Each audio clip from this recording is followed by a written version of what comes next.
are the Brand Sisters. I'm Claire. I'm Alexis. And today we are going to be tackling 5 easy tips to automatically improve your website. Oh, I can't wait. Yeah. I need some improvement. Yeah. Not because you did Not my our website. No, not you. No, not ours. My personal website. Just because that's been actually a long time since I've updated it. Now that I'm thinking about that. Okay. Can't wait. Yes. So it can be obviously for someone who's taking care of their business on their own.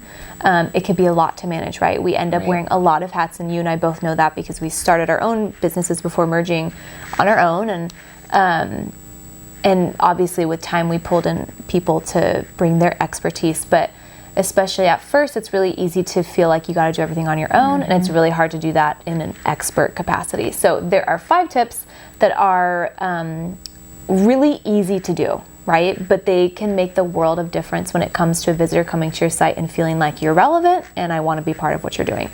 So the first thing, number 1, is to have call to action all over your website. Not too much, obviously, but you want to have a call to action pretty much every third of your website. If someone's scrolling down, there should be some button or link or something that that will lead them to continue their journey with your website, right? That they can continue to find out more about who you are, more about what you offer, and spend more time on your site. And that obviously has a lot of value. It'll boost your performance when it comes to Google and showing up, and helping out with your SEO and all that stuff. But even more basically, the more time that somebody spends on your website, the more they will buy into and connect with who you are, and that would lead to more sales, more more buy-in, right? So it's really important to the first time that someone comes to your site, that first part, there needs to be a really clear messaging, right? They need to know exactly what they're coming to your site for. You don't want to leave that up to chance. So you need to know, what is my primary goal? We always work with this with clients, right? When they come on and we're ready to jump into their website, the first question we ask them is, what's your primary objective with the site, right? And then we always do a secondary one. And then if it's a large business, we might do a third. But usually it's just 1 to 2 goals, right? And that goal should be addressed immediately when someone comes to your site. So if your primary objective is to get more subscribers, that needs to be prevalent. You need to be offering some sort of a freebie, right? So that right when they're coming on, your hero image, you have your messaging, this is who I am in a nutshell, and then you have some sort of a link, a call to action for them to make their way to go get your freebie, right? So we have something like that. Most businesses have something like that. So there needs to be some clear call to action. And then as you're going through your site, it shouldn't just be on your homepage, right? We've talked about this before. A client that I had just recently, she's a speaker and she goes around the world, does incredible speeches on business. And for her, at the end of her about page, we didn't want that to just stop there, right? You want them to keep going. Right. So at the end of her about page, we had a link to go check out her presentation topics. So little things like that. It can be daunting when you put time into your website and then you're like, oh my gosh, I have to add, little things here and there to add that extra detail, but it goes so far. So making sure that you have those sprinkled throughout your site is what I invaluable. love about that is you're guiding the visitors as to what to do. Yes. And you're making it interactive. It's not just come and see. It's asking them to engage or giving them opportunities to engage. And again, you're crafting that for them. You're not just hoping they get to the end and then there's something to do. You're piecing it together, opportunities to get to know your brand more. I love that. Yes. So those are important to put throughout your website. And then there's just one additional thing to keep in mind, that it takes 50 milliseconds for a visitor to develop an opinion about a website. How long is 50 business. milliseconds? Not much time. So it's is less there than a second. I'm not a mathematician. It's 50. I just meant how do you even? It's so fast. Yes. No, that's a second. Yeah, that's right. So it's less than this. It's the mid snap. Yeah. Okay. Yes. So basically, immediately. Right. Right. Right. So because of that, you have to take advantage of it. You know, you have to take advantage of that one block, right? That they come to your site, they see right away. You need to have everything that you can. And that's not about that. We have another episode that talks about basically like not wasting time on your site, you know, and making sure that you're being really clear about who you are. Right. So you can check that out. But you want to make sure you're really clear, simple, and have a really solid call to action. I love that. Second is really important for designers. This is something that like we come in contact with a lot and deal with a lot with clients, is to declutter. So it's really easy for a business owner to feel like they want to add all the things, right? They want to express all the things. They're so passionate about their message, right? And they just want to explain it. They've thought about it, right? You've thought about it in a million different capacities and scenarios and metaphors, blah, blah, blah. You just want to share all these amazing ways that you can communicate who you are. And it can be really tempting to want to just like vomit all that over your website.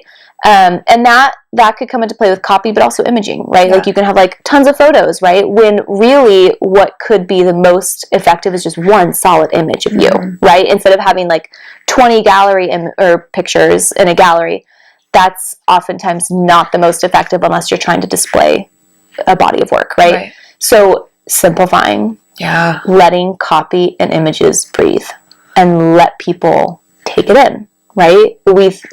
Think about when you're talking with somebody that just like talks a mile a minute. At the end of your conversation, you're like, I don't know what they just said. You know, like you have it's really hard to take away anything of value when you're just getting talked at constantly. And it's the same thing, right? With a website, if you're just getting like bombarded with like images and copy everywhere and there's no break, like neurologically, you cannot process through that, right? You need space. You need breaks. That's why we have periods. That's so powerful, because I'm thinking about some websites that I've seen where you can tell that the brand has a very clear mission. They obviously know what they do, but they put everything there. And it's probably not because just they don't know how to design and take the most essential, because that obviously takes a lot of work. I mean, that's like we work with our clients. The copy's a grind. Yeah. You know, I mean, it really is, even though when you're trying to simplify, and you obviously want to put pieces there that are going to like attract, you know? So that's just so fascinating. Like there's so much of a skill in choosing less than there is more. And like, if I may do a meal analogy, don't always. Okay. You know, it's kind of like the appetizers and glass of champagne as people enter on that home, specifically on the homepage. Like, I mean, obviously people can go to other pages to find out more, but like you want to entice them. You want to invite them. You want them to be excited for the meal to come, not that you're like shoving Cheetos down their face from the second they walk in the door. Yeah. I don't know why you chose Cheetos. No, I never really know the analogies that come to my mind, and I'm like, I don't. Yeah, but you know what I mean. Like, you don't want to be. I mean, maybe some people would like Cheetos, but probably not. Yeah, but we're not we're not a Cheeto brand. Yes. No. So, anyways, you don't want to overstuff. Yeah, you want to invite and to make them excited about it, but not stuffing them before the main meal that you planned. Absolutely, that's a really good analogy. I can always count on you for good food analogies. Yeah, definitely. Precisely. So letting your content breathe. That's so much like fine wine. Yes, precisely. Yes. I wish I could say I have really good experience with fine wine. They all know I'm not, in our family, I'm not a wine person particularly. I enjoy it, but I don't have the palate. We're really hoping that someday she will be. Yeah, I know. We really try. Yeah. We've had interventions. And, I don't know. Someday I hope to convert. I don't know. Okay, third is update. This is something that, like, makes me want to pull my hair out when I go to a website and there's, like, an event that was from, like, 2019, right? It's like, okay, so as a consumer, if I come to a site and I see that there's anything that's not up to date like that, right, in an obvious way, it makes me feel like this brand, like, they've neglected their business. Is this business even still running, right? Like, that's a terrible thought for someone to have about your business. Like, are they still in business, right? Like, that should never be something that crosses their mind. And there's really simple ways that you can do that, like taking things off that are not relevant anymore, right? Like not offering freebies that are, for winter and it's summer, right? Like, you want to make sure that you're staying relevant. One really simple detail is at the bottom of your website, you have the copyright near. You want to make sure to update that, right? A lot of businesses that doesn't auto update. No. Okay, I mean, it seems like it might. Okay, good to know. Yes. So, like, something as simple as that, if someone goes to your site and they see, like, copyright 2017, like, that's just not, it doesn't give off the right vibe, right? It doesn't give off the vibe of relevancy. I'm here, I'm updating, I'm, like, doing what I can to make sure that, like, if you buy into me, like, I'm there for you, right? You don't want to give off an outdated feel. So that's a really simple detail. Also, something that drives me crazy is broken links. Yes. Or like things going to the wrong place. This actually happened to me yesterday. Instagram is crushing it on their marketing, and they are like, I get targeted for like their ads, the best ads right now. Yeah, they're too good. And like clothes that, and I'm not even I don't like shopping. And I feel like Instagram is literally my personal stylist right now. I really have only bought one thing, but I mean, I still like what's happening. Agreed. And this brand came up, and I was obsessed with one of the dresses. And I go to look at it. It's a broken link. I go back, and I like tried 3 different ways. None of it took me to the right place. That's such a waste. Right. And like, obviously they were paying money for that ad. Right. And what a waste. Yeah. Yes. So that in particular, I think is something to look at, but hopefully that doesn't happen with.